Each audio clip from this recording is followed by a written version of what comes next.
Një konflikt i nisur disa orë më herët ka përfunduar me vrasjen e 20-vjeçarit Johan Zuko në Korçë. Ngjarja e rëndë u regjistrua rreth orës 16:30 në lagjen numër 15 në rrugën Viktor Eftimiu, në afërsi të banesës së viktimës. Sipas të dhënave paraprake të policisë dhe dëshmive të mbledhura në zonë, përplasja mes 20-vjeçarit dhe autorit të dyshuar kishte nisur rreth orës 14 në një lagje pranë vendit ku më vonë ndodhi vrasja. Për rreth 2 orë e gjysmë, dinamika e konfliktit mbetet në fokusin e hetuesve, të cilët po përpiqen të zbardhin se çfarë ka ndodhur mes dy personave dhe çfarë e ka përshkallëzuar përplasjen.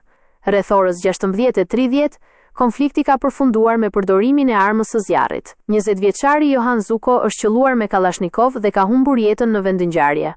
Në dorën e tij është gjetur një thik, element i cili është sekuestruar si provë dhe po analizohet nga grupi hetimor për të përcaktuar rolin e saj në konflikt. Pas përplasjes, autori i dyshuar është larguar nga zona. Sipas dëshmive të personave që ndodheshin pranë vendit të ngjarjes, rreth 15 minuta pas konfliktit, ai është parë duke u larguar në drejtim të varrezave. Policia është vënë menjëherë në ndjekje të tij, duke rrethuar zonën dhe duke kryer kontrolle intensive për lokalizimin dhe kapjen e autorit të dyshuar. Sipas uniformave blu, personi i dyshuar ka qenë prej kohësh në ndjekje nga strukturat policore. Ndërkohë, në komisariat janë shoqëruar 3 persona, të cilët dyshohet se kanë qenë të përfshirë në konfliktin që parapriu vrasjen.